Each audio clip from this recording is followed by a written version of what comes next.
నాకు ముగ్గులంటే చాలా ఇష్టం. ఎంత ఇష్టం అంటే నా చిన్నప్పుడు జనవరి నెల వచ్చిందంటే మా నాన్న క్యాలెండర్ ఇంకా ముగ్గుల పుస్తకాలు క్యాలెండర్ కూడా ఏంటంటే అందులో ఒక సైడ్ క్యాలెండర్ ఒక సైడ్ ముగ్గులు వస్తుంటాయి. ఇంకా న్యూస్ పేపరు జనవరి నెలలో న్యూస్ పేపర్లో ముగ్గులు వస్తాయి కదా, అవి వీటన్నిటిలో ఏ ముగ్గు వదిలిపెట్టేవాళ్ళం కాదు. ఇంకా మా నాన్న అయితే క్యాలెండర్ ముగ్గుల పుస్తకాలు అవి కూడా కొనుక్కొచ్చేవాడు. ఇంకా జనవరి ఆ నెల మొత్తం ఆ ముగ్గుల పుస్తకాల్లో ఉన్నవి మొత్తం దించేసేవాళ్ళము. అప్పుడు ఇంకా మాకు టీవీలు ఫోన్లు ఇంక ఇవేమి లేవు కదా, ఇంకా ముగ్గులన్నీ ప్రాక్టీస్ చేసుకుంటూ ఉంటాము. రోజుకో ముగ్గు ప్రాక్టీస్ చేయడం, ఇంటి ముందు వేయడము. అప్పుడు కల్లాపు నేల కదా, ఎక్కువ నేల ఉంటుంది. ఇంకా వరుసగా అయితే ముగ్గులు వేసుకుంటూ ఉండేవాళ్ళం. బార్డర్స్ కూడా అందులో మొత్తం దించేసేవాళ్ళం.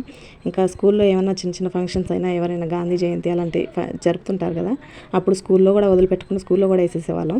ఇంకా ఊరి మధ్యలో ఒక గుడి ఉంటుంది కదా, ఆ గుడిలో కూడా ముగ్గులు పిలిచి వేయించేవాళ్ళం అనమాట మా చేత. ఎక్కడ కుదిరితే అక్కడ ముగ్గులతో నింపేసేవాళ్ళం. చిన్నప్పటి నుంచి వేయడం వల్లనేమో ఇప్పుడు ఇంత బాగా ముగ్గులు వేయగలుగుతున్నాను. ఇంకా డ్రాయింగ్స్ అయినా కానీ ఎలాంటి బొమ్మనైనా సరే, ఎంత పెద్ద ముగ్గులైనా సరే ఈజీగా వేయగలను. చూసింది చూసినట్టు యాజ్ ఇట్ ఈజ్ దింపేస్తాను.